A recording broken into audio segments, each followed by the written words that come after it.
Hi, good morning. So let's start the third chapter of third unit. Huh?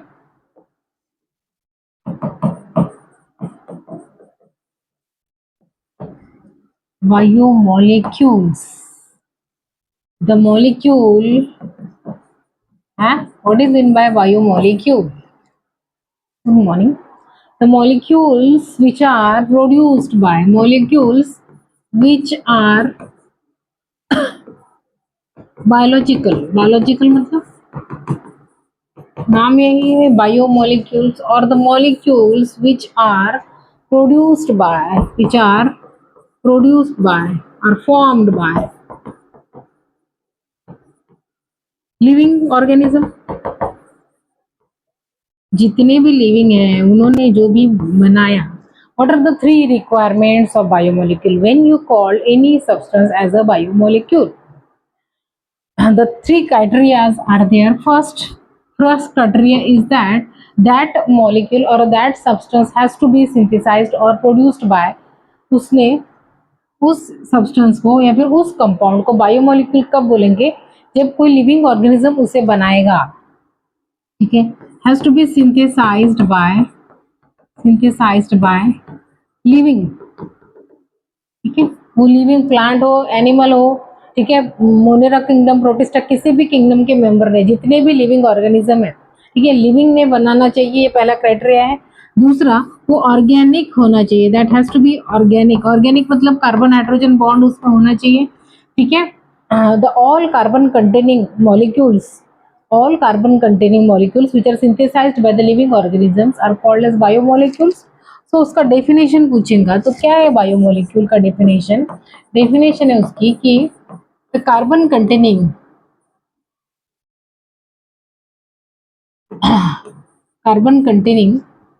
Organic molecules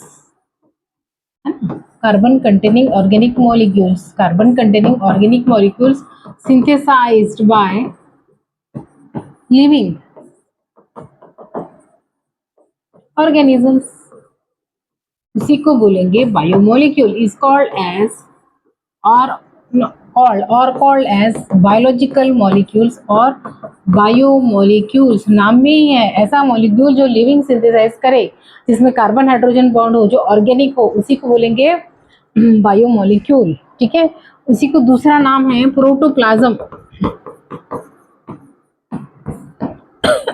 ठीक है ना.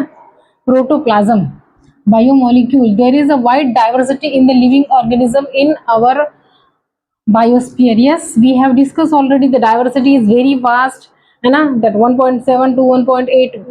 ठीक है, वो सब भी. Now the question is arise in our mind that all living organisms are made up of some chemical के बने हैं. तो most abundant chemical कौन सा है? Most abundant chemical present inside the living organism. Most abundant chemical present inside the living organism is your पानी, H2O. ठीक है. उसके बाद अगर पूछा कि मोस्ट एबंडेंट एलिमेंट या फिर most abundant biomolecule, water is not a biomolecule क्योंकि हम पानी नहीं बनाते, है ना. बनाते हैं that metabolic water is different which is form inside. Most abundant biomolecule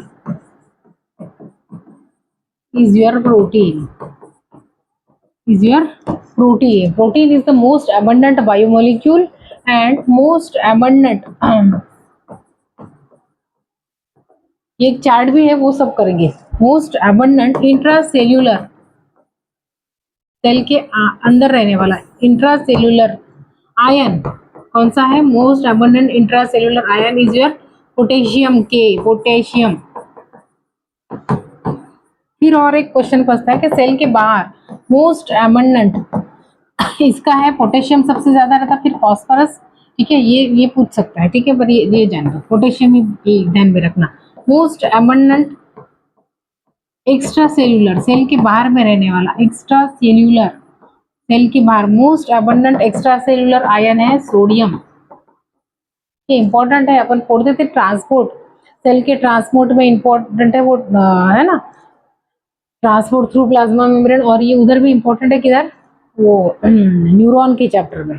most abundant extra cellular ion is your sodium, cation बोल सकते हैं ना। Most abundant intra cellular ion is your sodium, sodium अंदर ज्यादा रहता है, पोटेशियम सॉरी सोडियम बाहर ज्यादा रहता है और पोटेशियम सेल के अंदर में ज्यादा रहता है। So this it. ठीक है, क्वेश्चन क्या पूछ रहे, क्वेश्चन नहीं देख लेते। Elements and the compounds. Now the question arise in our mind is that are all living organisms are made up of same chemicals? Yes, all living organisms made up of same biomolecules.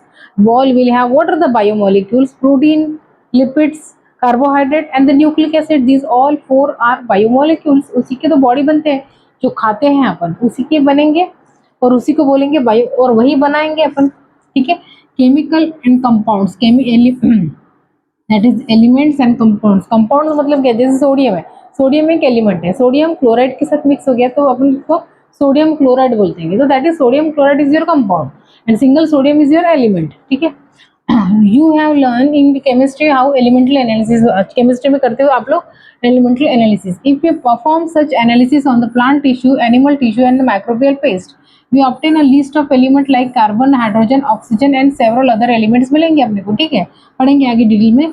Respect to other per unit mass of living tissue, if seen यहाँ पे एक comparative study दी है कि for example if you compare, एक living organism लिया, ठीक है, लिविंग मतलब फॉर एग्जांपल एक पत्ती ले ली, लीफ, या फिर यहाँ पे लीवर का टिश्यू दिया है, लीवर टिश्यू। ठीक है, इसकी ये तो ये ले सकते हैं आप, या फिर ये ले सकते हैं। और दूसरा अर्थ crust,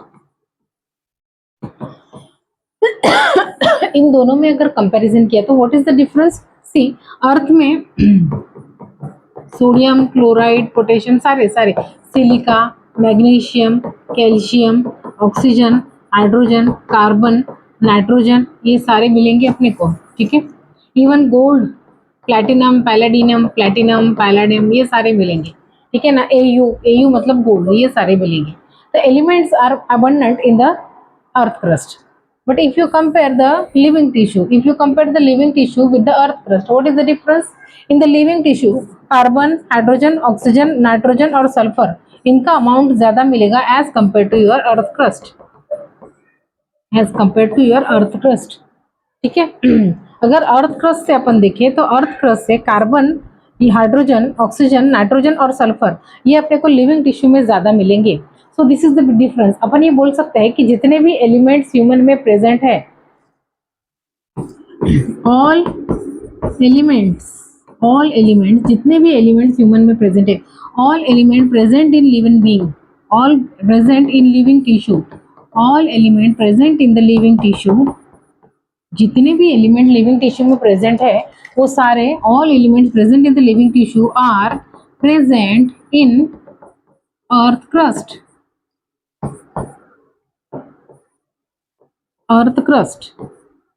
absolutely right that all elements present, human body जितने भी एलिमेंट्स की बनी है, एलिमेंट्स ऑर्गेनिक मैटर, ठीक है, एलिमेंट्स मतलब नॉन ऑर्गेनिक हो जाएंगे आपके, इनऑर्गेनिक जैसे सोडियम वगैरह वो सब। ठीक है, और ऑर्गेनिक मतलब कार्बन, हाइड्रोजन सारे जुड़ जाएंगे और ग्लूकोज बन जाएगा, कार्बन, हाइड्रोजन, ऑक्सीजन, ये हो गया ऑर्गेनिक। ठीक है, तो ऑर्गेनिक या फिर इनऑर्गेनिक जितने भी बॉडी में, ह्यूमन बॉडी में ऑर्गेनिक और इनऑर्गेनिक जितने भी है वो अर्थ क्रस्ट में रहेंगे ही रहेंगे। ऑल एलिमेंट्स और organic matter present in the living organism will be definitely present in the अर्थ। ठीक है, but not all elements present in the earth crust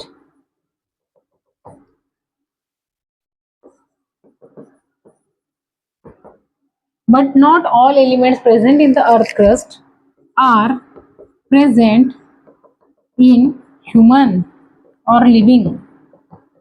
जरूरी नहीं है कि सारे के सारे एलिमेंट जितने भी अर्थ क्रस्ट में हो वो सारे लिविंग में हो, पर लिविंग में जितने भी प्रेजेंट है वो अर्थ क्रस्ट में होंगे, क्योंकि ह्यूमन मिट्टी से ही बनते हैं और मिट्टी में ही जाते हैं, इसलिए मिट्टी में, अर्थ में जितने भी एलिमेंट्स होंगे, ठीक है ना, ह्यूमंस में जितने भी एलिमेंट होंगे वो अर्थ में होंगे ही होंगे। और अर्थ नॉट नेसेसरी, जैसे अर्थ में गोल्ड है, ठीक है ना, प्लैटिनम, पैलेडियम, इनका काम नहीं है, ह्यूमन में लिविंग में प्रेजेंट नहीं रहेंगे। ठीक है, so this could be the sentence one, sentence statement wise question ऐसा दे सकता है आपको मोस्ट, अगर पूछ लिया तो। ठीक है, तो यही बोला है बच्चे कि अगर आपने एक अर्थ क्रस्ट को ह्यूमन लिविंग ऑर्गेनिज्म से स्टडी किया, कंपेयर किया, तो आपको क्या मिलेगा? वहां पे कार्बन, हाइड्रोजन, ऑक्सीजन और नाइट्रोजन और सल्फर का कॉन्सेंट्रेशन लिविंग ऑर्गेनिज्म में ज्यादा मिलेगा as compare to, that mean absolute. If you compare the amount, relative amount, not absolute, the relative amount, then you will find the carbon, hydrogen, oxygen, nitrogen का concentration living में ज्यादा मिलेगा as compared to earth crust. And not all elements of earth crust are present in the human being. जरूरी नहीं है कि सारे के सारे जितने भी अर्थ में प्रेजेंट है वो ह्यूमन में प्रेजेंट रहे या फिर लिविंग में प्रेजेंट रहे, पर लिविंग में जितने भी प्रेजेंट है वो सारे के सारे, क्योंकि मिट्टी से ही बनते हैं अपन और मिट्टी में ही जाते हैं, इसलिए। ठीक है, ये सिंपल, इससे मैं याद रखती हूँ, आप भी रख सकते हैं। Warm on the piece of earth, बाद में इन्होंने दिया है कि यहाँ पे दिया है ये relative,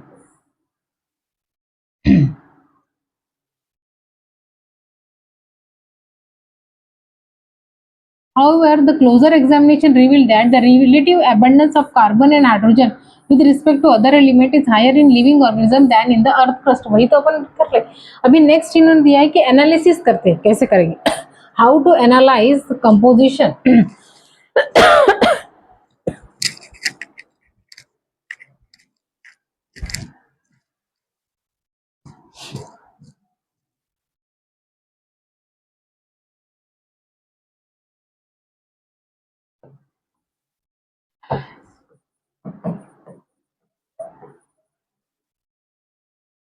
How to analyze chemical composition। ठीक है, how to analyse chemical composition, कैसे करेंगे केमिकल कंपोजिशन की एनालिसिस? एक तो एक पत्ती ले लो या फिर एक टिश्यू ले लो, कोई टिश्यू, मतलब फॉर एग्जांपल ये टिश्यू है, सेल्स का बना है ना, तो इसको क्या करेंगे, ये ऐसे टिश्यू, बहुत सारे सेल्स है फॉर एग्जांपल, है ना, ये सारे सेल्स है, तो इसको क्या करो कि एक ऐसे मॉर्टल पेस्टल बोलते हैं, मॉर्टल पेस्टल ऐसे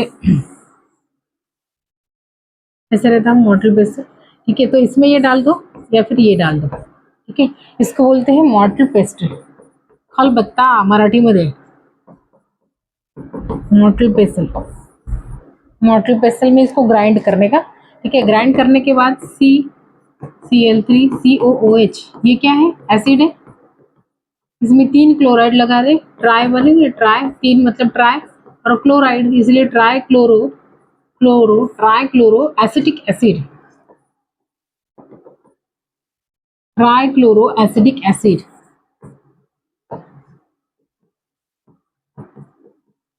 ये भी डाल रही इसमें।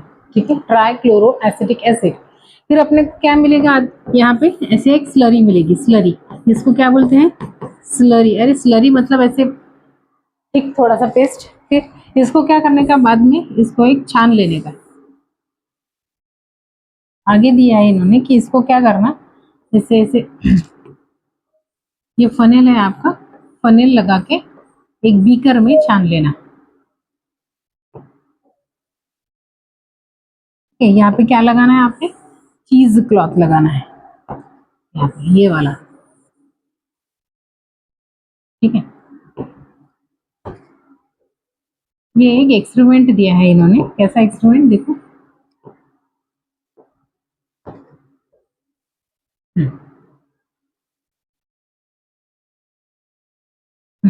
तो ये हो गया आपका चीज क्लॉथ। चीज क्लॉथ या फिर कॉटन क्लॉथ भी ले सकते हैं, नॉट नेसेसरी, जरूरी नहीं है कि चीज क्लॉथ ही, कॉटन। ये क्या करेगा? छन्नी की तरह काम करेगा। ठीक है, छन्नी। फिर आपको जब ये छानेंगे, यहाँ पे डाल के छानेंगे, तो आपको 2 कंपोनेंट मिलेंगे। क्या मिलेंगे आपको? 2 component, you will get the 2 different component. ठीक है, फॉर एग्जाम्पल ये आपका ये है, और फिर आपने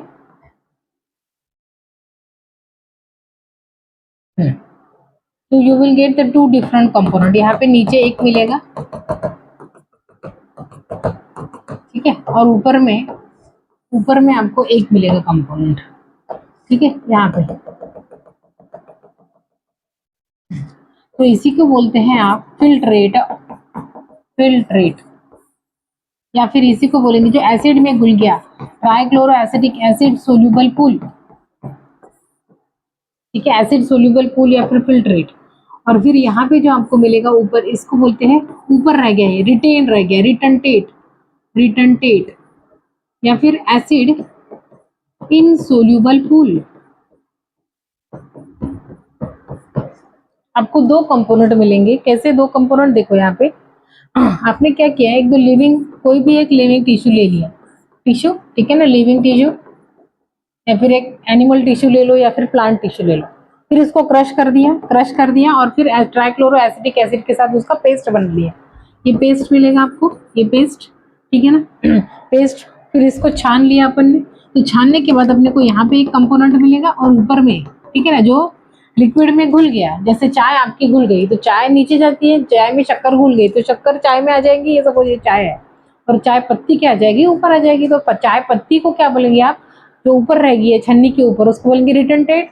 and your sugar which get dissolve inside the tea is called your filtrate, ठीक है ना। ये फिल्ट्रेट मिल गया आपको और ये मिल गया रिटेंटेट।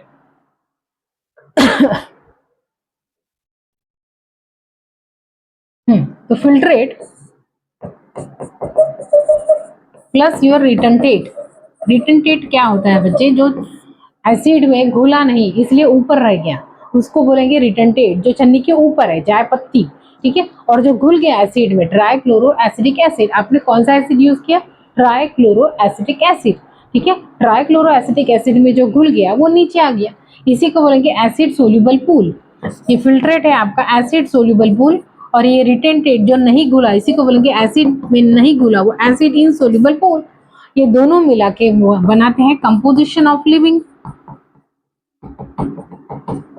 कंपोजिशन ऑफ लिविंग टिश्यू और सेल, है ना। ये दोनों ही है। आपने क्या किया, एक लिविंग टिश्यू लिया, उसको क्रश कर दिया, फिर उसको एसिडिक एसिड के साथ, ट्राइक्लोरो एसिडिक एसिड के साथ मिला लिया और उसको छान लिया। आपको दो कंपोनेंट मिलेंगे, यही कंपोनेंट जो ऊपर रहा उसको आपने बोला रिटेंटेट, और जो नीचे रह गया उसको बोला आपने फिल्ट्रेट, ठीक है। ये दोनों मिला के, ये दोनों क्या है, कंपोजिशन है। किसके कंपोजिशन है, लिविंग ऑर्गेनिज्म के कंपोजिशन या फिर लिविंग सेल के कंपोजिशन है। ये सब क्यों कर रहे हैं अपन, और इससे क्या सिग्निफिकेंस क्या है इसका, कि अपने को जानना है कि लिविंग ऑर्गेनिज्म या फिर लिविंग सेल किसका बना है, ठीक है। अपने को दो कंपोनेंट मिले हैं, एक बड़े कंपोनेंट होंगे और एक छोटे कंपोनेंट होंगे। जो छोटे कंपोनेंट होंगे या फिर जो छोटे वाले एलिमेंट्स होंगे या फिर छोटे वाले बायोमोलिक्यूल्स होंगे वो नीचे आ जाएंगे, क्योंकि वो घुल गए हैं, उनका साइज छोटा है, इसलिए they are easily soluble, that's why they come here at the filtrate. नीचे आ गए वो, चाय का साइज छोटा रहता है वो घुल जाती है, सॉरी शुगर का साइज छोटा रहता है, शुगर इजीली घुल जाती है चाय में, इसलिए वो कप में आ जाती है। चाय पत्ती बड़ी रहती है, वो घुलती नहीं है चाय में, इसलिए वो ऊपर रहती है, ठीक है। तो जिसका साइज बड़ा रहेगा, जो नहीं घुलेगा एसिड में, वो ऊपर रहेगा।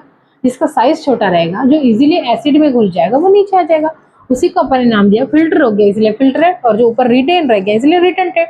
और ये दोनों मिल गए और फिर अपने को कंपोजिशन मिला लिविंग ऑर्गेनिज्म का। इससे क्या पता चलता है, इससे अपने को ये पता चलता है कि जो बायोमोलिक्यूल्स है इसका साइज में डिफर करते हैं, कुछ बड़े साइज के रहेंगे और कुछ छोटे साइज के रहेंगे। जो बड़े साइज के बायोमोलिक्यूल है इसको अपन बोलते हैं बायो, है ना। बायोमोलिक्यूल का नाम ही हमेशा बायो लगना चाहिए। बायो मैक्रोमोलिक्यूल्स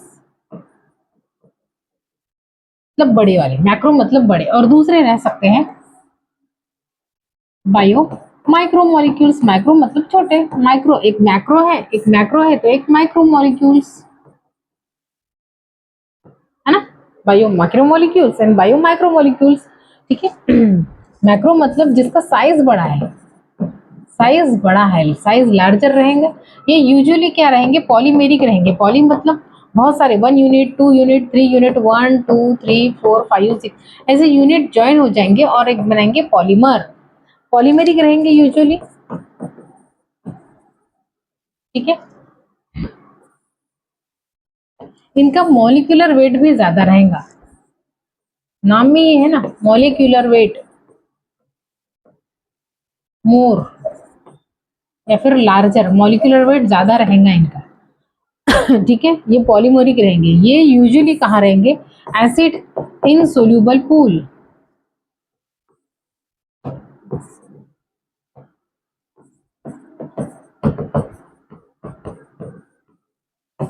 कहाँ पे रहेंगे, छन्नी के ऊपर, एसिड इन सोल्यूबल पूल, या फिर आपके रिटर्न टेट में मिलेंगे आपको ये। ठीक है, molecular size is more then, molecular size will be always more than, molecular size हमेशा, अरे क्या होगा यार, molecular size will be always more than 1000 Dalton, या फिर इनका रेंज दिया है, रेंज बिटवीन 10,000 डाल्टन। इसी को अपन बोलेंगे बड़े वाले, लार्जर। ये पॉलीमरिक रहेंगे, साइज उनका ज्यादा रहेगा, मॉलिक्यूलर वेट ज्यादा रहेगा, वो अपने को छन्नी के ऊपर मिलेंगे ऊपर, क्योंकि वो बड़े हैं तो मिक्स नहीं हो रहा है एसिड में, इसलिए। ये बायो माइक्रो मॉलिक्यूल जो छोटे हैं, इनका साइज भी स्मॉलर रहेगा, साइज छोटा रहेगा, ठीक है। ये यूजुअली मोनोमरिक रहेंगे, मोनोमर, मोनोमर मतलब जैसे बहुत सारे ग्लूकोज ज्वाइन हो गए और बन गया पॉलीमर, जिसको अपन सेल्यूलोज बोलते हैं, ठीक है। ग्लूकोज इज अ मोनोमर, जैसे amino acid is a single monomer, बहुत सारे अमीनो एसिड ज्वाइन हो गए तो बोल गया protein, protein is a polymer, तो प्रोटीन हाँ किसमें आ जाएगा अपने को, ठीक है। किसमें, एसिड इंसोल्यूबल पूल में। प्रोटीन क्या है, बायो माइक्रोमोलिक्यूलर, ठीक है। उसका सिंगल यूनिट क्या हो गया, अमीनो एसिड, तो amino acid is a monomer of protein, तो अमीनो एसिड इसमें आ गया, किसमें आ गया, अमीनो एसिड। जैसे सिंगल शुगर ग्लूकोज आ गया इसमें, जैसे ये डाइसैकेराइड भी इसी में आता है, डाइसैकेराइड, ठीक है। जैसे ये न्यूक्लियोसाइड, न्यूक्लियोटाइड, सिंगल न्यूक्लियोसाइड में एक न्यूक्लियोटाइड, सिंगल न्यूक्लियोटाइड इसमें आएगा, सिंगल न्यूक्लियोटाइड। न्यूक्लियोटाइड का साइज छोटा है, बहुत सारे न्यूक्लियोटाइड एक मोनोमर है, बहुत सारे न्यूक्लियोटाइड, 1 न्यूक्लियोटाइड, 2 न्यूक्लियोटाइड, 3 न्यूक्लियोटाइड, ऐसे बहुत सारे न्यूक्लियोटाइड ज्वाइन हो गए और अपना बन गया न्यूक्लिक एसिड, तो न्यूक्लिक एसिड आएगा इसमें, न्यूक्लिक एसिड इसमें आएगा, आपका प्रोटीन इसमें आएगा, ठीक है, आपका लिपिड इसमें आएगा, ठीक है, आपका स्टार्च वगैरह पॉलीमेरिक है इसमें आएंगे, ठीक है। इसमें क्या आएगा, न्यूक्लियोटाइड और न्यूक्लियोसाइड, साइज छोटा है ना इनका, ठीक है। तो ग्लूकोज, अमीनो एसिड वो सब आएंगे इसमें, साइज इसमें रहेगा योर 18 to 800 डाल्टन, मतलब अपन ऐसे बोल सकते हैं कि लेस देन 1000 डाल्टन ही रहेगा। और ये सारे के सारे यूजुअली किसमें आएंगे, आपके एसिड सोल्यूबल, साइज में छोटे हैं ना, एसिड सोल्यूबल पूल, किसमें आएंगे, एसिड सोल्यूबल पूल में आएंगे। एसिड सोल्यूबल पूल को ही दूसरा नाम अपन ने दिया है filtrate. So this is how the analysis was performed to differentiate the biomolecules on the basis of their size. The larger size और the polymers जिनका साइज बड़ा है उनको अपन पॉली मतलब बहुत सारे मोनोमर जुड़ गए, ठीक है ना, उसी को बोलेंगे पॉलीमर। तो बहुत सारे जो पॉलीमर है वो ऊपर रहेंगे, ठीक है, और जो छोटे साइज के हैं, लिपिड की बात यहाँ पे नहीं चल रही, लिपिड को अपन अलग से डिस्कस करेंगे, ठीक है। और जो भी छोटे साइज के हैं वो अपने को फिल्ट्रेट में मिलेंगे, ठीक है। So if you compare the acid soluble pool, acid soluble pool,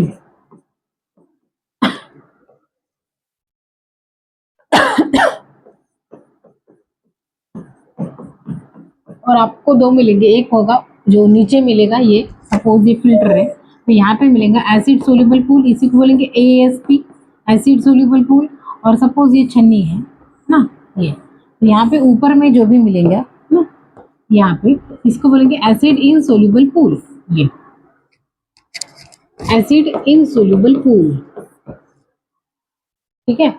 acid soluble और एसिड इनसोल्यूबल पूल में अपने को क्या क्या मिलेंगे, फॉर एग्जांपल ये सेल है, ठीक है, तो सेल में साइटोप्लाज्मिक कंपोनेंट रहेंगे, साइटोप्लाज्म में क्या क्या मिलेगा अपने को, अमीनो एसिड, ठीक है, प्रोटीन्स भी मिल सकते हैं जैसे राइबोसोम, ऑर्गेनेल्स मिलेंगे,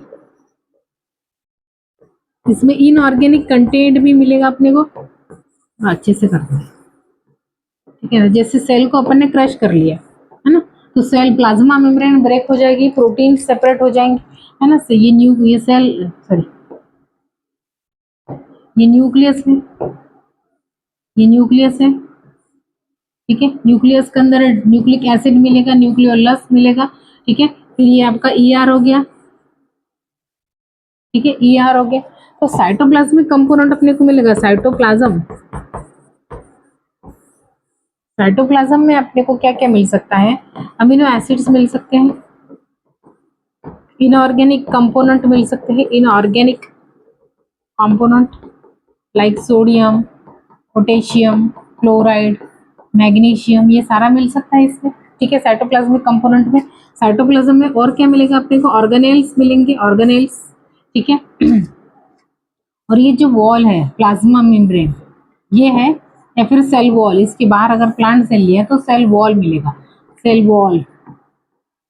तो सेल वॉल पॉलीमेरिक रहेगी, पॉलीमर की बनी है, सेल वॉल सेलुलोज की बनी है, ठीक है। तो अपने को ये दो डिफरेंट कंपोनेंट मिलेंगे, ठीक है, एक साइटोप्लाज्मिक कंपोनेंट, साइटोप्लाज्मिक कंपोनेंट में अपने को छोटे वाले इनऑर्गेनिक भी मिल सकते हैं, ऑर्गेनिक भी मिल सकते हैं, नॉट नेसेसरी कि साइटोप्लाज्म में सिर्फ ऑर्गेनिक या फिर इनऑर्गेनिक मिलेंगे।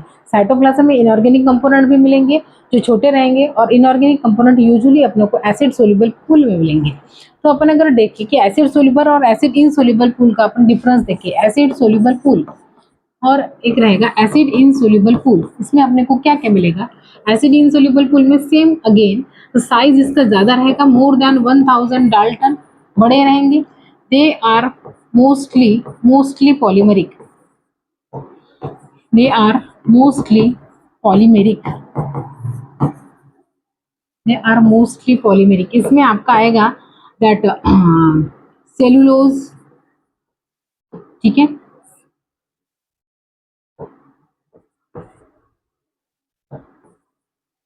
इसमें आएगा protein, protein is the polymer of amino acid, ठीक है। योर फैट, लिपिड इसमें आएगा, लिपिड की बात अलग से करेंगे, लिपिड इसी में आएगा एसिड इनसोल्यूबल पूल में। इसमें आएगा आपका nucleic acid, nucleic acid again polymer of nucleotide, polymer of nucleotide है वो। तो जो भी पॉलीमरिक रहेंगे, जो भी साइज में बड़े रहेंगे, न्यूक्लियोटाइड, ठीक है, न्यूक्लियोटाइड का पॉलीमर है। प्रोटीन अमीनो एसिड जितने भी बड़े साइज के रहेंगे वो अपने को इधर मिलेंगे, ठीक है, जैसे न्यूक्लिक एसिड, लिपिड हो गया, प्रोटीन हो गया, ठीक है ना। कार्बोहाइड्रेट, कार्बोहाइड्रेट मतलब आपका पॉलीसैकेराइड, पॉलीसैकेराइड सारे इसमें मिलेंगे। आपका स्टार्च हो गया आपका, है ना, जैसे स्टार्च हो गया, सेल्यूलोज हो गया, स्टार्च, सेलुलोज, ग्लाइकोजेन, ये सारे पॉलीसैकेराइड है। तो ये जितने भी बड़े हैं वो सारे मिलेंगे, जो एसिड में घुल नहीं रहे वो आपको यहाँ पे मिलेंगे, ठीक है। और यहाँ पे ये सारे यूजुअली सेल वॉल के, वॉल कंपोनेंट, सेल वॉल नहीं, वॉल के कंपोनेंट जितने भी है, वॉल या फिर मेम्ब्रेन के कंपोनेंट्स, वॉल के कंपोनेंट यहाँ पे यूजुअली मिलेंगे। अगर आपने को देखना है कि एक पूरा ऑर्गेनेल देखना है तो ऑर्गेनेल्स भी यहाँ पे मिल सकता है। ऑर्गेनेल क्योंकि साइज में बड़ा रहेगा, ऑर्गेनेल्स भी अपने को एसिड इनसोल्यूबल पूल में मिलेगा। अगर ऑर्गेनेल क्रश हो गया प्रॉपरली और उसके सारे कंपोनेंट सेपरेट हो गए तो जब तब जाके वो सारे डिफरेंट डिफरेंट कंपोनेंट अगर ब्रेक हो गए, अगर कोई ऑर्गेनेल जैसे राइबोसोम क्रश हो गया, और राइबोसोम प्रोटीन का बना है और प्रोटीन भी प्रॉपर पूरे क्रश हो गए और protein is break down into amino acid, then amino acid you will find here, इनका साइज छोटा रहेगा, लेस देन 1000 डाल्टन, ठीक है। ये मोनोमरिक रहेंगे, मोस्टली मोनोमेरिक, ठीक है। इसमें क्या मिलेगा अपने को, ऑर्गेनिक भी मिलेगा प्लस इनऑर्गेनिक भी मिलेंगे, इनऑर्गेनिक भी मिलेंगे, पर यहाँ पे सिर्फ ऑर्गेनिक मिलेंगे आपको, इनऑर्गेनिक नहीं मिल सकते क्योंकि इनऑर्गेनिक का साइज छोटा रहेगा, ठीक है।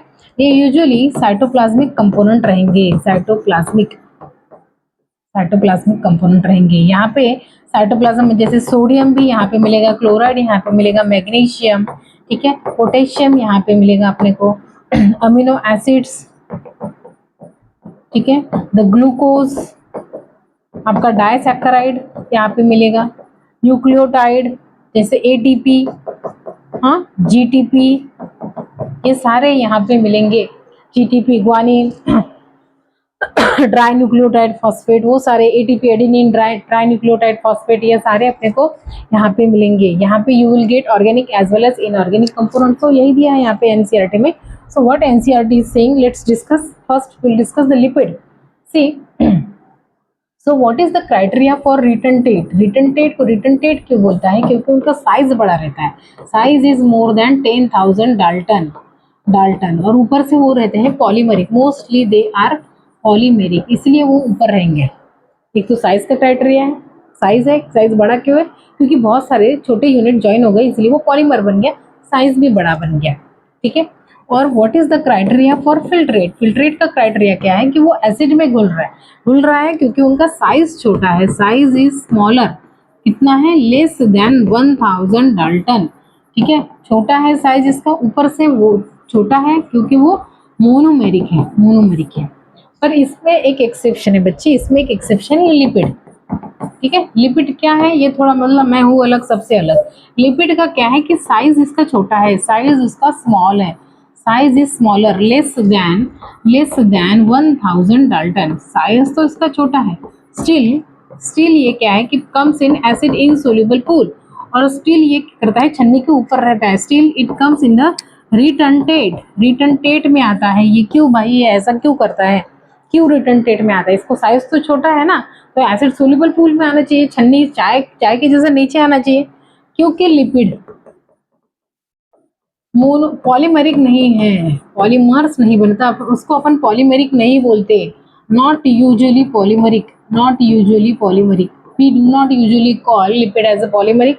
ऊपर से लिपिड, फॉर एग्जांपल ये प्लाज्मा मेम्ब्रेन है, प्लाज्मा मेम्ब्रेन को मैंने फॉर एग्जांपल ये ब्रेक कर दिया यहाँ से, तो इसके फॉस्फोलिपिड सेपरेट हो जाते हैं, फॉर एग्जांपल इसके ये फॉस्फोलिपिड ये सेपरेट हो गए, तो ये लिपिड्स ऐसे एक एक नहीं रहते, फॉर एग्जांपल ये फॉस्फोलिपिड है, ये ऐसे सेपरेट नहीं रहते, ये क्या जुड़ जाते हैं और ऐसे एग्रीगेशन बना लेते हैं, एग्रीगेशन बना लेते हैं, एग्रीगेशन, और एग्रीगेशन बनाने की वजह से वो acid insoluble, they form aggregation or aggregates, that's why they comes under acid insoluble pool, they comes under retentate और एसिड इनसोल्यूबल पूल, समझे। How to analyze, let's read NCERT, we can continue asking the same way, what type of organic compound are found in the living organism, अच्छा, organic compound, how does one go about finding the answer, to get answer, to find the organic component or to classify the organic component, whether they are bio macromolecules or whether they are bio macromolecules, they perform this analysis, उसी को बोलते हैं that trichloroacetic acid वाला analysis, to analyze, see what type of organic compound are found in the living organism, उसका composition भी पता चलेगा अपने को, ठीक है। लिपिड है तो ऊपर रहेगा, लिपिड नहीं है उसके अलावा जो भी है नीचे आएगा, ठीक है। नीचे अपने को ऑर्गेनिक भी मिल सकता है, इनऑर्गेनिक भी मिल सकता है, फिल्ट्रेट में, रिटर्नटेट में यूजुअली ऑर्गेनिक ही मिलेगा और पॉलीमर्स मिलेंगे।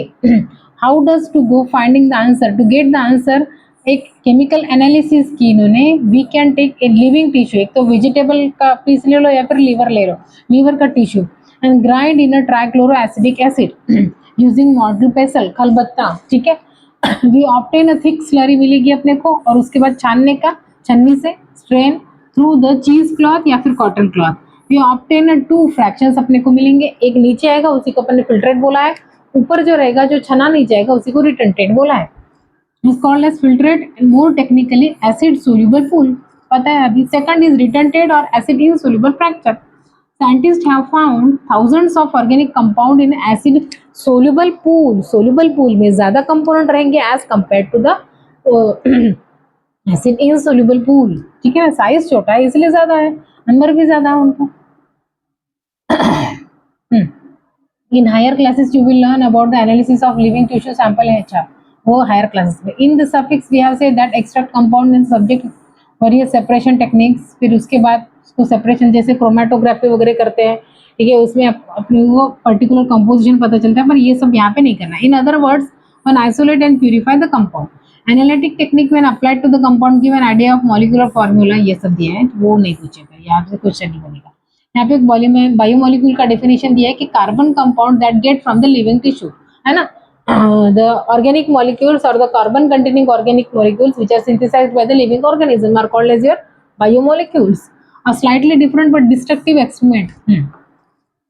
तो ये हो गया what that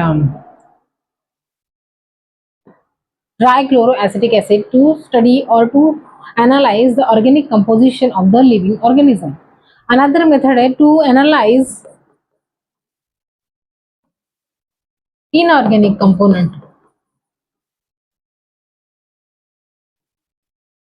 inorganic component of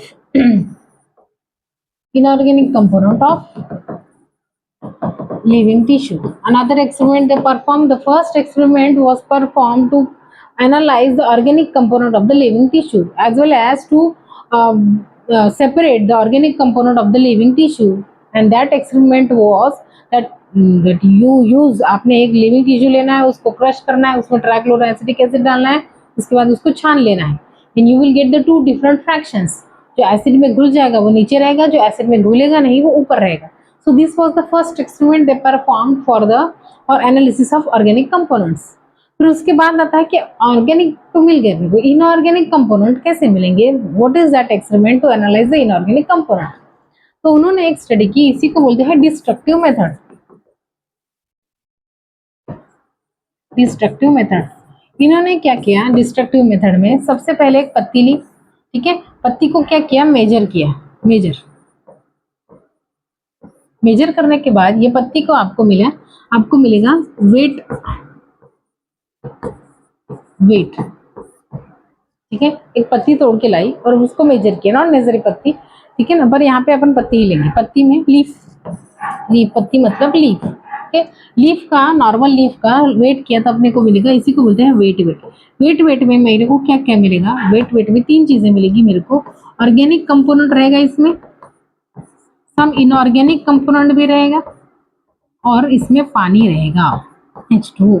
this three components we will find in the wet, ठीक है. फिर मैंने क्या किया, इसी लीफ को, यही जो लीफ था, ठीक है, इसको मैंने सुखा दिया.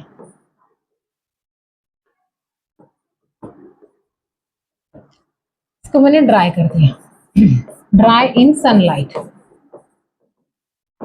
ठीक है.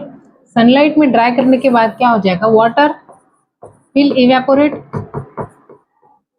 है ना, पानी सूख जाएगा. उसके बाद मैंने इसको फिर से मेजर किया, मेजर करने के बाद मुझे मिलेगा ड्राई वेट. ये जो ड्राई वेट आ गया बच्चे, इसमें मुझे दो ही चीजें मिलेंगी, एक तो मिलेगा ऑर्गेनिक कंपोनेंट और दूसरा मिलेगा इनऑर्गेनिक कंपोनेंट, क्योंकि पानी तो उड़ गया है ना. दो चीजें मिलेगी, ऑर्गेनिक एंड इनऑर्गेनिक कंपोनेंट. फिर उसके बाद मैंने उसको किया, उसको बर्न ही कर दिया, जला ही दिया, बर्न, ठीक है, बर्न कर दिया, जला दिया. जलने के बाद मुझे मिलेगी राख, ऐश मिलेगी, ठीक है. और ऐश को अगर मैंने मेजर किया तो मुझे मिलेगा ऐश वेट. ऐश वेट में मुझे सिर्फ और सिर्फ इनऑर्गेनिक कंपोनेंट मिलेंगे, inorganic component.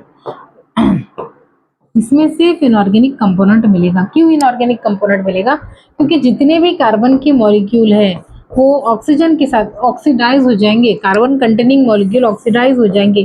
Oxidation of carbon containing molecule, जैसे कार्बन के साथ ऑक्सीजन मिल गया, CO2 उड़ जाएगा.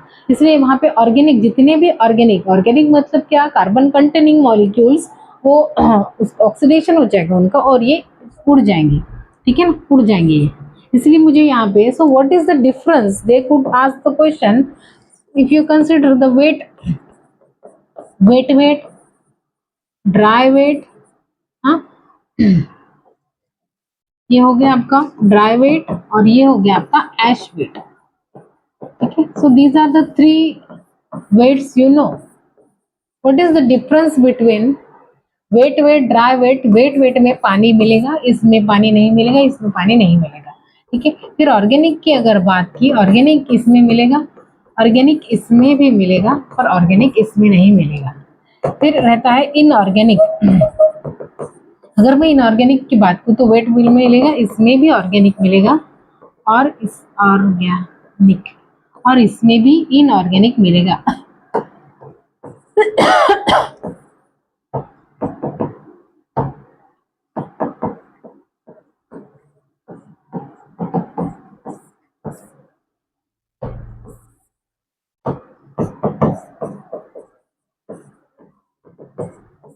So this is it. So which component of the cell will be found in all three weight, that is your organic, inorganic component. Which component will be present in both wet weight as well as dry weight and absent in ash weight, that is your organic component. The organic component will be present only in the dry weight and wet weight, ठीक है। The component which is absent, the component of the cell which is absent in dry weight as well as ash weight is your H2O, the most abundant chemical absent. So this method is called as destructive method, and this is how you perform the analysis to analyze the inorganic component of the cell or a tissue, ठीक है। However, the living organism also got inorganic elements and compound. हाँ उसमें भी है, सिर्फ organic की बनी है बॉडी ऐसी जरूरी नहीं है, लिविंग ऑर्गेनिज्म में ऑर्गेनिक भी मिलेगा इनऑर्गेनिक भी मिलेगा। How do we know this? A slightly different destructive element has been done. One weight a small amount of living tissue से लीफ और liver is called as wet weight, फिर उसको dry करने का, फिर वाटर इवेपोरेट हो जाएगा, the remaining material gives the dry weight. Now if the tissue is पूरा जला दिया है उसको, तो कार्बन कंपाउंड का ऑक्सीडेशन हो जाएगा और वो पानी वो उड़ जाएंगे, रिमूव हो जाएंगे। What is remaining is your ash. The ash contain inorganic element like calcium, magnesium, sulphate वगैरह भी रहता है। Inorganic compound like sulphate and phosphate ETC also seen in the acid soluble pool, है ना। किधर गया? From the chemistry point of view, one can identify the functional group like aldehyde, ketone, aromatic. ठीक है, तो यहाँ पे अपने को एक टेबल दिया है यहाँ से, ठीक है। पहले एक NCERT में टेबल था, तो वहाँ पे टेबल में एक कंपोजिशन दिया था कि सबसे ज्यादा most abundant chemical present in the human body is your water. That is 60 to 70% of water is present. After that, which is the next element present is your protein. Protein रहता है 50 to 17%, ठीक है। उसके बाद आपका आता है nucleic acid. Nucleic acid इसको आधा कर दो इससे, that is your 5 to 7% is your nucleic acid, ठीक है। उसके बाद आता है आपका कार्बोहाइड्रेट, ये डिक्रीजिंग ऑर्डर में जा रहे हैं अपन। कार्बोहाइड्रेट इससे आधा रहता है, दैट इज योर 3 to 2% और 3%, ठीक है। ऐसा हमेशा एक ही सिर्फ 3% नहीं ले सकती क्योंकि वेरिएशन रहता है, ठीक है। उसके बाद आता है आपका लिपिड। लिपिड आता है योर 2%, 1 to 2 to 3% ऐसे लिखना चाहिए। और फिर उसके बाद आयंस आते हैं, ions are your 1%। So this is the amount of this is the composition of a cell previously given। Question आ सकता है इस पे।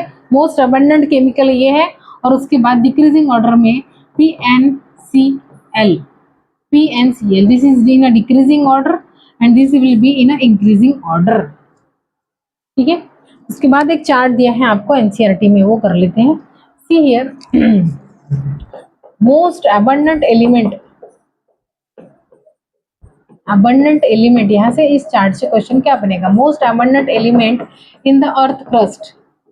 अर्थ क्रस्ट में मोस्ट अबंडेंट एलिमेंट कौन सा है यार? ऑक्सीजन दिया है चार्ट में। ऑक्सीजन से 45%, 46% सॉरी, कंपैरेटिव स्टडी दी है। Most abundant element present in the earth crust is your oxygen, ठीक है।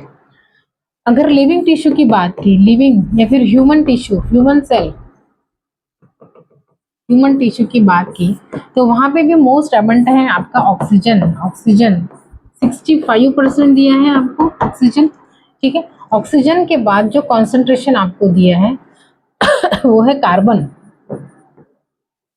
ठीक है। एक्चुअली उसके बाद हाइड्रोजन था, वहां पे 0.5 है हाइड्रोजन का, पर प्रीवियस एनसीईआरटी में 9.5 था। तो I will not debate on that thing. उसके बाद आपको कार्बन दिया है, उसके बाद नाइट्रोजन दिया है कॉन्सेंट्रेशन, ठीक है 3.3%, ये 18% दिया है कार्बन, ठीक है। उसके बाद आपको दिया है कैल्शियम। Calcium is your 1.5%। ये लिविंग की कंपैरेटिव स्टडी चल रही है ये टेबल में। अगर लिविंग बीइंग में ऑक्सीजन सबसे ज्यादा रहता है, फिर कार्बन, उसके बाद नाइट्रोजन 3.3%, फिर कैल्शियम, और उसके बाद आपको according to this table last में आपको हाइड्रोजन दिया है। Hydrogen is your 0.5%। So this is the decreasing order according to the table, ठीक है। This is the decreasing order. Most abundant is your C, oxygen सबसे ज्यादा है 65%, उसके बाद कार्बन दिया आपको 18%, 18.5 मतलब वही हो गया आपका 19%, समझ लो। उसके बाद नाइट्रोजन दिया है, ये स्टडी अगर की तो 3.3%। उसके बाद अच्छा 9.5, पर नए एनसीईआरटी में 0.5 दिया है, यहाँ पे 9.5 अगर आ गया तो ये अकॉर्डिंग टू न्यू एनसीईआरटी है, न्यू एनसीईआरटी। ऑक्सीजन अगर ये पुरानी एनसीईआरटी अपन ने ली तो हाइड्रोजन आएगा यहाँ पे, ऑक्सीजन के बाद हाइड्रोजन, सॉरी ऑक्सीजन के बाद कार्बन, ऑक्सीजन के बाद कार्बन, फिर हाइड्रोजन, फिर नाइट्रोजन, फिर कैल्शियम। ठीक है, ये अकॉर्डिंग टू ओल्ड एनसीईआरटी। ठीक है, पर नए एनसीईआरटी में according to new NCERT, new NCERT में यहाँ पे 0.5 दिया है हाइड्रोजन का। बट एनीवेज, ठीक है। So this, if you compare the elements in a living tissue, you will find this composition oxygen सबसे ज्यादा, फिर कार्बन, फिर हाइड्रोजन। हाइड्रोजन थोड़ा डिबेटेबल है, पर actually this is the right data. ठीक है, 9.5% ही रहता है, फिर नाइट्रोजन 3.3 एंड फिर कैल्शियम रहेगा आपको, कैल्शियम। ठीक है, तो ये मैक्सिमम अमाउंट में रहेंगे। अगर अपन लिविंग और नॉन लिविंग की, अगर लिविंग में ये ज्यादा मिलेंगे आपको, कार्बन, हाइड्रोजन, ऑक्सीजन, नाइट्रोजन और सल्फर, इनका कॉन्सेंट्रेशन ज्यादा मिलेगा in living as compare to non living. Non living में ये कम मिलेंगे, नॉन लिविंग में ये कम मिलेंगे। ठीक है, पर अपन अगर बात किए कि सोडियम हो गया आपका, सोडियम हो गया, क्लोराइड हो गया, मैग्नीशियम हो गया, ठीक है, ये सारे नॉन लिविंग में ज्यादा मिलेंगे। सिलिका हो गया, सिलिका नॉन लिविंग में ज्यादा मिलेंगे, या फिर अर्थ क्रस्ट में ज्यादा मिलेंगे as compare to living.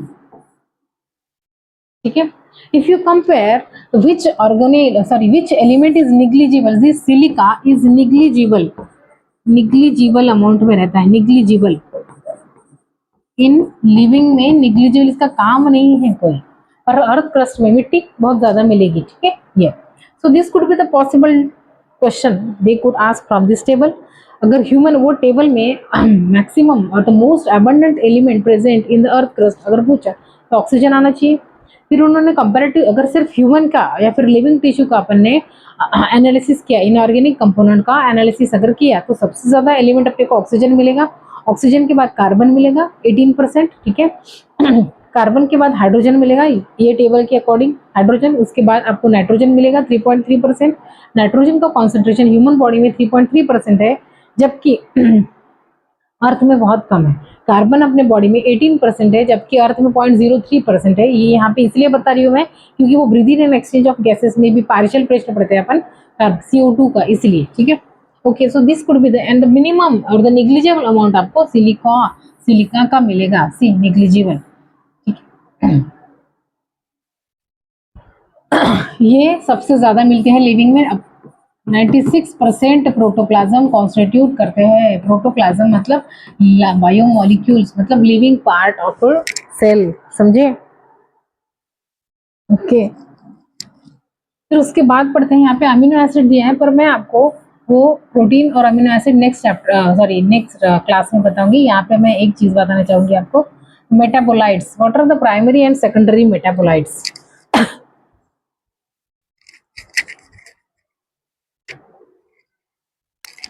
Primary metabolites and secondary metabolites क्या होता है? प्राइमरी,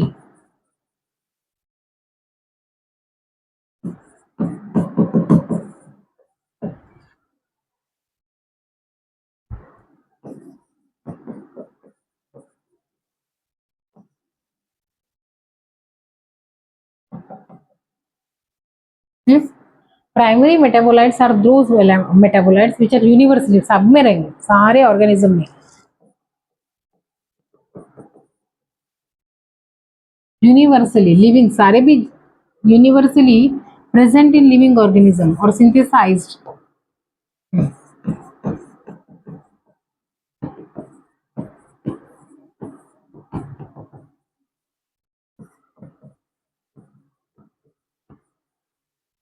उसी को यूबिक्यूटस भी बोल सकते हैं, ubiquitous in living organism. They have a role, they have a specific role, they have a specific role,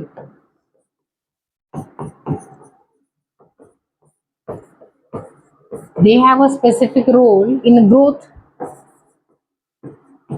development they have a specific role in growth, development और all metabolic activities. बताती हूँ ये सब क्या है. Metabolic activities of living. जो भी living organism है उसके ग्रोथ में, उसकी मेटाबॉलिक एक्टिविटीज में उसका कुछ डेफिनेट रोल है. इसी को बोलते हैं, उन्हीं बायोमोलिक्यूल्स को बोलेंगे प्राइमरी मेटाबोलाइट्स. इसमें आपका आता है प्रोटीन, अमीनो एसिड, वही ये प्रोटीन, कार्बोहाइड्रेट, ठीक है, लिपिड, इनका कुछ डेफिनेट रोल है. ठीक है ना. जैसे ग्रोथ में लिपिड क्यों जरूरी है? प्लाज्मा मेम्ब्रेन बनाने के लिए, सेल के ऑर्गेनेल की मेम्ब्रेन बनाने के लिए. ठीक है. कार्बोहाइड्रेट क्यों जरूरी है? एनर्जी प्रोड्यूस करता है. ठीक है. प्रोटीन क्यों जरूरी है? उसी की तो पूरी बॉडी बनी है, मसल वगैरह. तो they have a definite role and they are सब में प्रेजेंट रहेंगे. जितने भी लिविंग ऑर्गेनिज्म है, मोनेरा से लेके एनिमल किंगडम तक, प्लांट ये सभी आ गया, उसमें उनका कुछ डेफिनेट रोल है. और सारे लिविंग ऑर्गेनिज्म सिंथेसाइज करेंगे, सारे लिविंग ऑर्गेनिज्म में प्रेजेंट रहेंगे. ठीक है. They have a specific definite role, that why they are called as primary metabolites. ठीक है.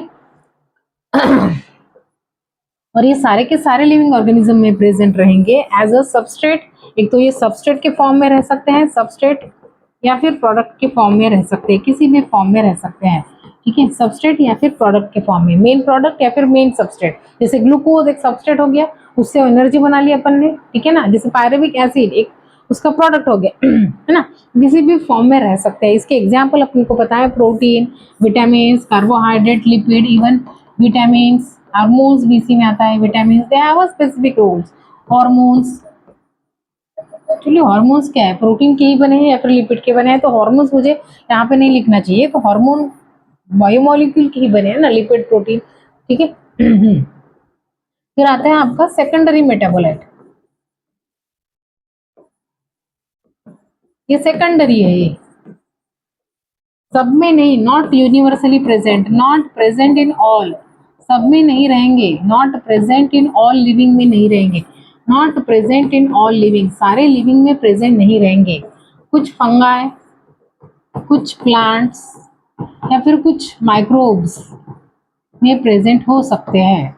किस फॉर्म में? ये बाय प्रोडक्ट के फॉर्म में बनते हैं. By product, present in the form of by product के फॉर्म में प्रेजेंट रहेंगे. ठीक है.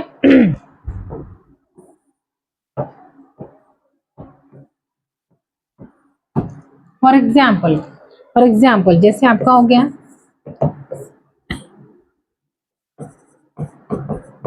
कैरोटीनॉइड्स, आपको हो गया टोबैको. ठीक है. फिर हो गया आपका that vincristine, all these are. Tobacco क्या है? एक सेकेंडरी मेटाबोलाइट है आपका. रबर, ये सारे secondary metabolite. Tobacco secondary metabolite. Even cellulose, इसका कोई रोल नहीं है, डेफिनेट रोल नहीं है. वो तो बन जाते हैं, ऐसे सब में प्रेजेंट नहीं है. एज अ बाय प्रोडक्ट, कोई एक सबस्ट्रेट दूसरे प्रोडक्ट में कन्वर्ट हो रहा है, तो उसके बीच का प्रोडक्ट है, बाय प्रोडक्ट है, वो गलती से बन गया. ठीक है. पर उसका कुछ रोल है, इसका कुछ डेफिनेट रोल है. इसका मेन रोल नहीं है, फोटोसिंथेसिस में रोल नहीं है, रेस्पिरेशन में रोल नहीं है, इसका ग्रोथ में रोल नहीं है, मेटाबॉलिक एक्टिविटीज में रोल नहीं है इनका. ठीक है. They do not play a major role in growth, metabolic activities, respiration, photosynthesis, but they have certain role in defence. ये अगर प्लांट में है तो ये डिफेंस, प्लांट को एक डिफेंस प्रोवाइड करेगा. ठीक है. And also have ecological importance.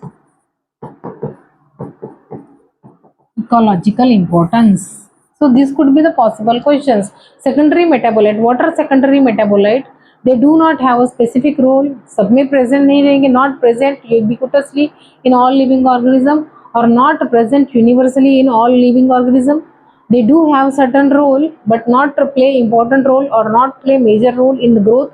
Metabolic activities में major role नहीं है इसका, पर कुछ डिफेंस प्रोवाइड, वो बाय प्रोडक्ट की तरह फॉर्म हो रहे हैं. ठीक है ना. किसी मेटाबॉलिक रिएक्शन का बाय प्रोडक्ट बन गया, गलती से बन गया. जैसे CO2 is a by product of that. जैसे इडली बना रहे थे, इडली का बाय प्रोडक्ट क्या है कि CO2 बन गया फर्मेंटेशन के टाइम पे. तो ऐसे ही गलती से बन गया. मेन रोल नहीं है इसका, बन गया गलती से, पर वो डिफेंस प्रोवाइड कर रहा है उसको, या फिर उसका इकोलॉजिकल इंपॉर्टेंस भी है.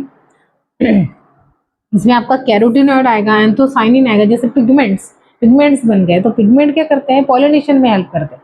पिगमेंट पॉलिनेशन में हेल्प कर रहा है, कैरोटीनॉइड एक कलर दे रहा है, डिफेंस प्रोवाइड कर रहा है ना।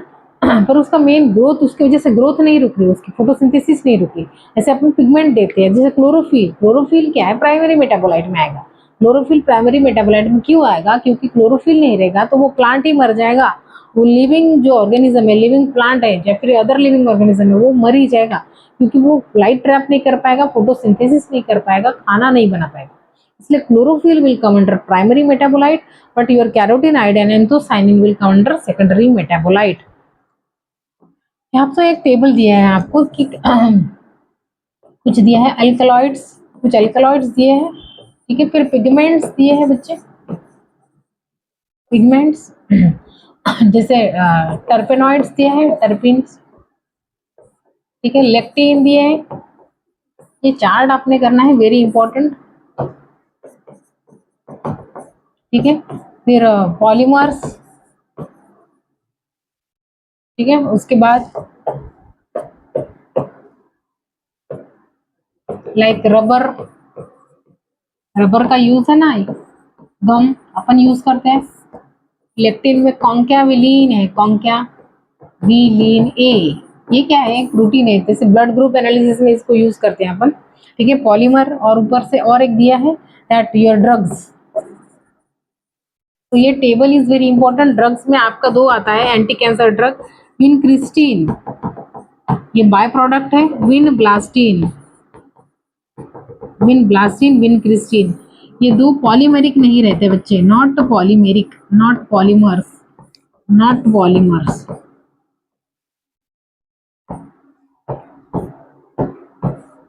ये एक बाय प्रोडक्ट है, प्लांट ने बाय प्रोडक्ट बना लिया, गलती से बना लिया, पर उसका अपन यूज करते हैं कैंसर की ट्रीटमेंट के लिए, विनक्रिस्टीन एंड विनब्लास्टीन, ठीक है। ये ड्रग्स है, विनक्रिस्टीन एंड विनब्लास्टीन। पॉलीमर में आता है आपका रबर गम, लेक्टिन में आता है आयन, आयन दोनों में है, कॉन्क्याविलीन एंड ये, ठीक है। फिर उसमें और आता है टॉक्सिन्स, टॉक्सिन्स में आपके दो ने abrin and ricin, abrin and ricin, ricin, abrin, toxin, ion, ion, ठीक है।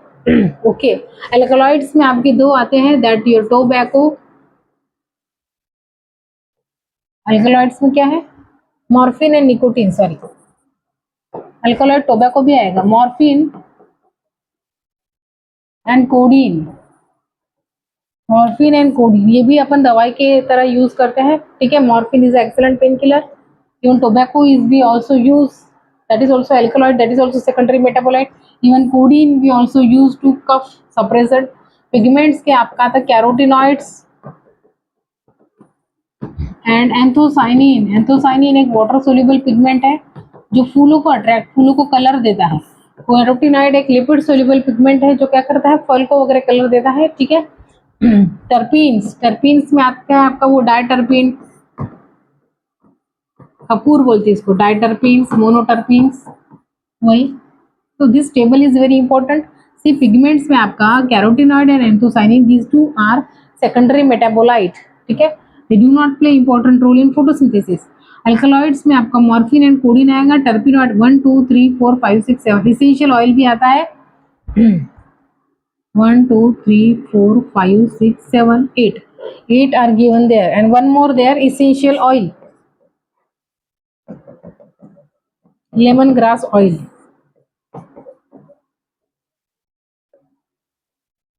इसकी कैंडल्स वगैरह आती है। तो ये टेबल कर लेना है, वेरी इंपॉर्टेंट टेबल, क्योंकि यहाँ पे मैच द कॉलम वगैरह पूछेगा। पिगमेंट में chlorophyll is a primary metabolite while carotenoid and anthocyanin is your secondary metabolite. Drugs vincristine and vinblastine, terpenes कपूर, मोनोटर्पीन, डायटर्पीन, ठीक है। टॉक्सिन्स में दो आते हैं, आयन है, टॉक्सिन आयन, ठीक है, इसलिए एब्रीन एंड रिसिन, ये दो टॉक्सिन है। उसके बाद ड्रग्स कर लिया अपन ने, टर्पिन भी कर लिया। इसेंशियल ऑयल में लेमन ग्रास ऑयल आएगा, वो इजी रहता है, याद रहता है। कॉन्केविलिन, लेक्टिन इज अ कॉन्केविलिन, वो बस ध्यान में रखना है। एब्रीन एंड रिसिन वो टॉक्सिन है, और लेक्टिन कॉन्केविलिन ए है, बस ये याद रखिए। मोस्ट एक्सपेक्टिंग, सॉरी क्या बोल रही है, most exciting aspect of biochemistry deals with the isolation of thousands of compounds and small and big of from a living organism, ठीक है, determining their structure and if possible synthesizing them, ठीक है। If we made a list of biomolecules, such list would be thousands of organic amino acid, sugar for reason. ये amino acid sugar ये सारे क्या है primary metabolites है because they are essential we call them as a primary metabolites in animal tissue one note the presence of all such categories are compound and these are called as primary metabolites. However, when one analyze the plant fungal or microbial say one see thousands of compound these are formed by product उसी में आता है called as colored pigment scent gum etc spices उन्हीं को बोलते हैं secondary metabolites. While primary metabolites have identifiable role, उनका कुछ specific role है, secondary metabolite का कुछ भी role नहीं है. They are byproduct. They कुछ भी role नहीं है ऐसे नहीं बोल सकते. They have a role, but not to play major role in the growth, development, metabolic activities. Primary role नहीं है उनका इन सब चीजों में. ठीक है? They do not play known role in the normal physiological process. Understand the secondary metabolite in the host organism. Some secondary metabolites have ecological importance. ठीक है ये सब पढ़ेंगे अपन. So this is it. The 8 categories of secondary metabolites are given there. The first is your pigment, carotenoid and anthocyanin. Second are your alkaloids. Alkaloids में codeine and morphine दिया है. फिर आपको drugs दिया है कौन से vincristine and vinblastine. फिर आपको toxins दिए हैं abrine and ricin. ठीक है फिर concanavalin is your lectin. ठीक है फिर योर इसेंशियल ऑयल दिया है लेमन ग्रास ऑयल. उसके बाद आपको दिया है क्या दिया है और I think we are done. Polymers दिया है दैट रबर गम्स. ठीक है and one more is there हो गया शायद. You have done toxin essential oil everything. So this you have to learn करना है. और फिर नेक्स्ट क्लास में अपन अमीनो एसिड और प्रोटीन का डिटेल पढ़ेंगे. फिर एंजाइम भी पढ़ लेंगे उसी क्लास में. ठीक है ओके.